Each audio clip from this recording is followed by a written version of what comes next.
Well, good morning, good evening, or good afternoon, whatever your current life situation is. Hello, YouTube. It's Jeffrey Kite back again with another episode of Kite's Curiosities. Coming at you today with another TTM through the mail autograph returns video.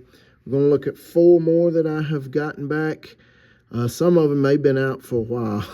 July, I've lost a bunch of them, but bring them back to you. These are some from October. There's one from July, November.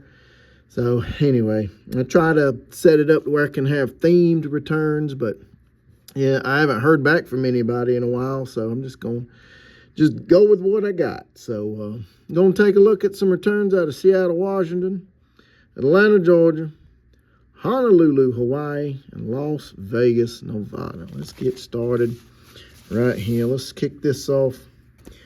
Coming out of Seattle, Washington. This one's a pretty recent one. This is from none other than head football coach for the Green Bay Packers and Seattle Seahawks, Mr. Mike Holmgren. That looks so much better in person than it does on that dark green card right there. But he signed the card, and he signed this beautiful index card I sent with it. I went with a little bit smaller one because I can't find my big ones, but it came out gorgeous. Let me tell you all about old Mike Holmgren if you don't know much about him. 17-year head coaching career in the National Football League. Spent many years as a quarterbacks and offensive coordinator for the San Francisco 49ers. Helped win a couple Super Bowls in that role, and then became a head coach for the Green Bay Packers. And then with the Seattle Seahawks, 161 wins against 111 losses in 17 years as a head coach. Guided the Green Bay Packers to back-to-back NFC titles in 1996 and 1997. And, of course, the Super Bowl championship in 95, I think it was. It was Super Bowl 31. Then guided Seattle to the 2005 NFC championship, only to lose controversially, in my opinion, to the Pittsburgh Steelers. There were some calls in that game that I question to this very day. But old Mike, he is in the Green Bay Packers Hall of Fame, the Seattle Seahawks Ring of Honor. So very happy to have Mr. Mike Holmgren in the collection. Thank you so much, Mike, for signing that right there. All right, gonna look at this one coming from just down the road, Atlanta, Georgia. This is coming back from none other than Mr. Mike Cameron. Look at that beautiful 2002 Topps opening day. And this 2002 Donruss Fan Club from Mike Cameron. Thank you so much, Mike. Mike Cameron, he spent a 17-year career also in Major League Baseball.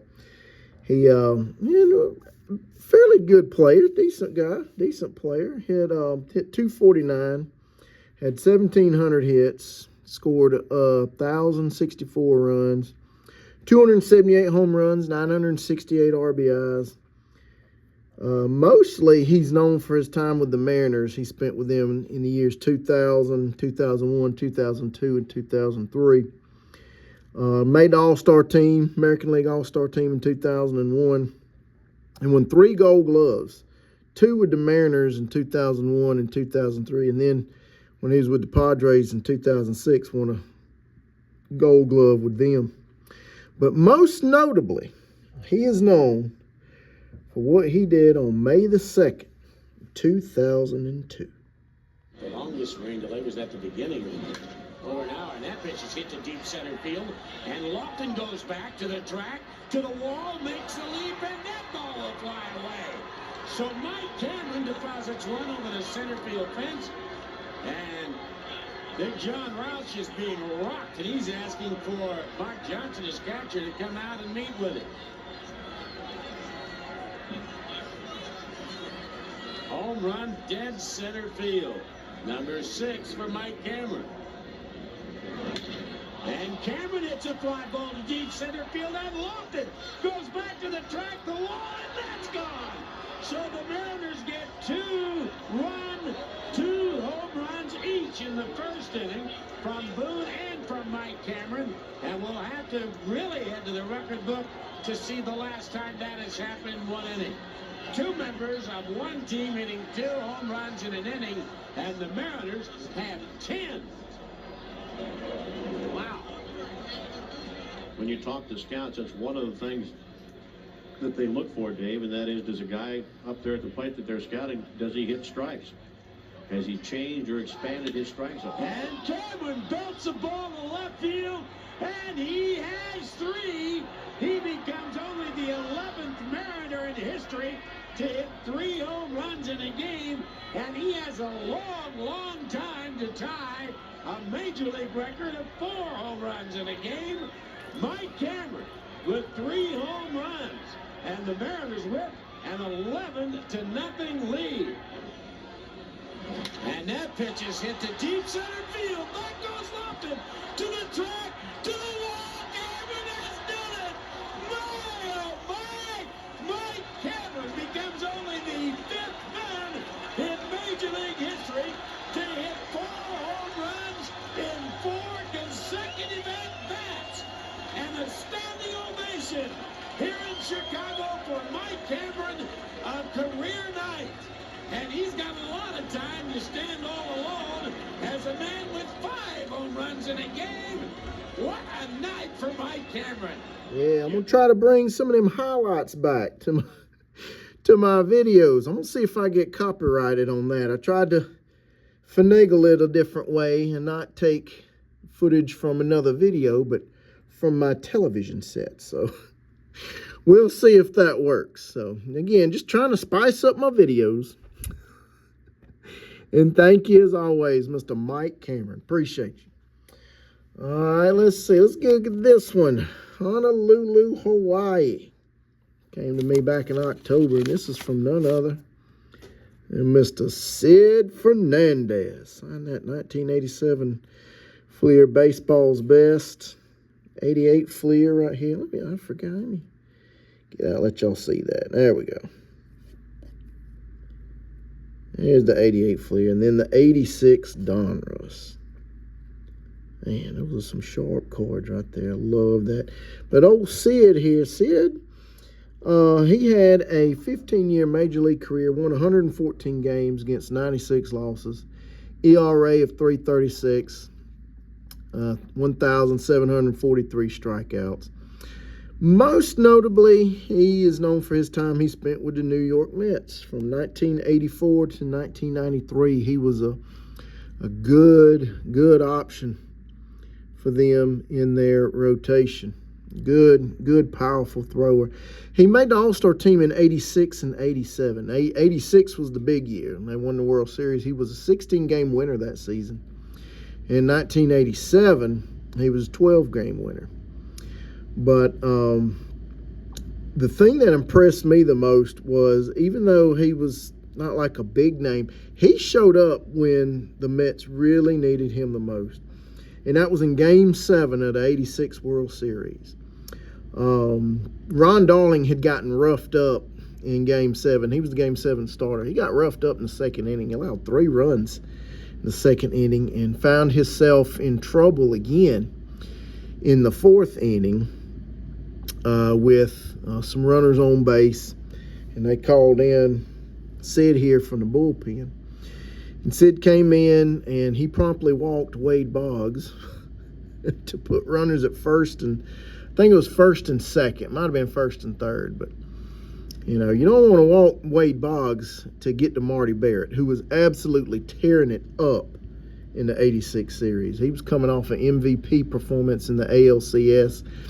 And old Sid, you know, he was facing him. But he wound up getting Marty Barrett to fly out to right to end the 4th inning threat. And then he was lights out in the 5th and 6th inning. Kept the Red Sox at bay, which allowed the Mets to come back and tie it up in the 6th inning and go on to win that game 8-5. So it could be said, without Sid coming in out of the bullpen to kind of quietly shut down the Red Sox, that 86 series might have gone a different way. So thank you. So I think he deserves to be in the Mets Hall of Fame. What do y'all think? Did y'all know that he was not already in the Mets Hall of Fame? He's not. I thought he was, but he wasn't. So I think he needs to be graced with that honor. So thank you so much, Mr. Sid Fernandez. If I can do anything for you, Sid, to get you in the Mets Hall of Fame, you let me know. All right, lastly, coming out of Las Vegas, Nevada. This came to me in October.